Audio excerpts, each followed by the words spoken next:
আল্লাহর ইচ্ছায় মাশাআল্লাহ আমার ছেলে কোরআনে হাফেজ হয়েছে মাত্র 13 বছর বয়সে। স্টাইলটা আলাদা।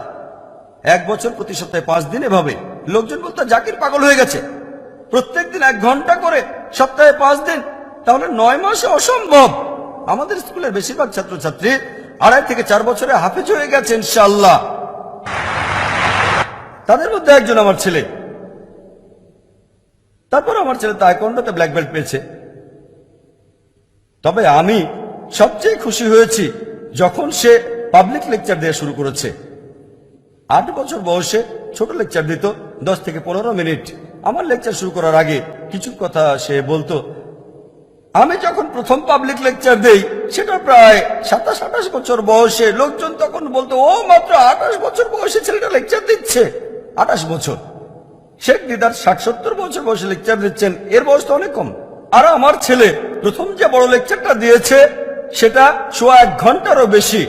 119টা উদ্ধৃতি দিয়েছে, 56টা কোরআন থেকে, 52টা বাইবেল থেকে, আর 11টা হাদিস। এই সময় তার বয়স মাত্র 14 বছর ছিল। আমার অর্ধেক বয়স। মাশাআল্লাহ 1 ঘন্টা 15 মিনিট, 119টা কোটেশন, কোনো নোট ছাড়াই। মাশাআল্লাহ। এর পরেও সে লেকচার দিয়েছে। এই গত রবিবার একটা লেকচার দিয়েছে, এই রবিবার আরেকটা লেকচার দেবে। লেকচারের টপিক হলো কনসেপ্ট অফ গড। ইনশাআল্লাহ আমি আল্লাহর কাছে দোয়া করছি আমার ছেলের প্রচেষ্টা যেন সফল হয়।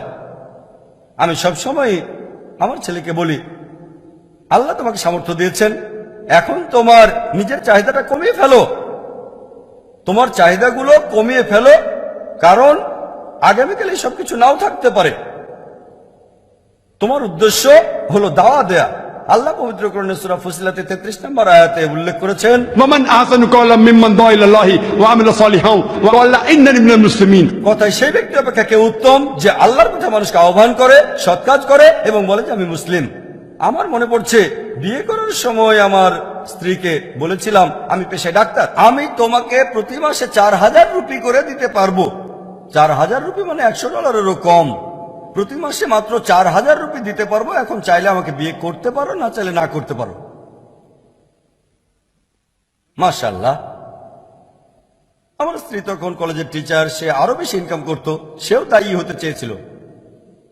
মাশাআল্লাহ। তাই আমার ছেলেকে বলেছি, তোমার চাহিদা কমিয়ে ফেলো। তুমি যদি মেঝেতে বসে থাকে অভ্যস্ত হও, যদি তুমি কষ্ট করায় অভ্যস্ত হও, সবকিছু ত্যাগ করে যদি দাওয়া দিতে পারো, সেটা অনেক সহজ। যদি আরামে অভ্যস্ত হও, তাহলে সেই আরাম আয়েশ তোমাকে দায়ী হওয়ার পথে বাধা দেবে। মাশাআল্লাহ। আমার ছেলে মেঝেতে ঘুমিয়ে অভ্যস্ত, সে 7 স্টার হোটেলেও থেকেছে। তবে আমার মতে তরুণ বয়সে সবাইকে কষ্ট করতে হয়। মুখে সোনার চামচ তুলে দেবেন না, তাহলে আল্লাহ তাআলার সন্তুষ্টি অর্জন করা কঠিন হয়ে যাবে। লেকচার শেষ করার আগে এই উদ্দেশ্য পূরণের ব্যাপারে আরো তো একটা কথা বলে আমার লেকচার শেষ করব। জীবনের বিভিন্ন স্টেজে আমাদের খেয়াল রাখতে হবে যে আমাদের এই উদ্দেশ্যটা যেন সঠিক থাকে। আপনাদের আমি আরেকটা পয়েন্ট বলি, যখন আমার স্কুলে কাউকে অ্যাডমিট করা হয়, বাবা মাকে আমি জিজ্ঞেস করি সবচেয়ে সেরা কোন সময়টা, সবচেয়ে লেটেস্ট যে সময় আপনি আপনার সন্তানের ভবিষ্যৎ নিয়ে চিন্তা করবেন। একেবারে লেটেস্ট আপনার সন্তান বড় হয়ে কি হবে, কি কাজ করবে, একেবারে লেটেস্ট। অনেকে উত্তরে বলেছে যখন সে কলেজে যাবে, আবার অনেকে বলেছে যখন সে কোন স্কুলে অ্যাডমিশন নেবে, অনেকে বলেছে না যখন সে কিন্ডারগার্টেনে অ্যাডমিশন নেবে। কেউ উত্তরে আমাকে এর আগের সময়ের কথা বলেনি।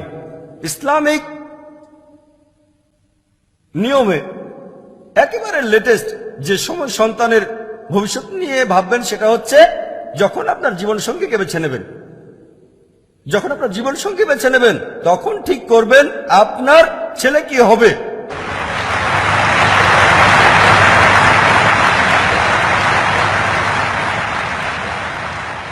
কারণ সন্তানের বাবা এবং মা এরাই সেরা শিক্ষক। শুরুতে প্ল্যান করতে হবে, এটা একেবারে লেটেস্ট। এ সময় থেকেই সন্তানের ভবিষ্যৎ নিয়ে চিন্তা করবেন।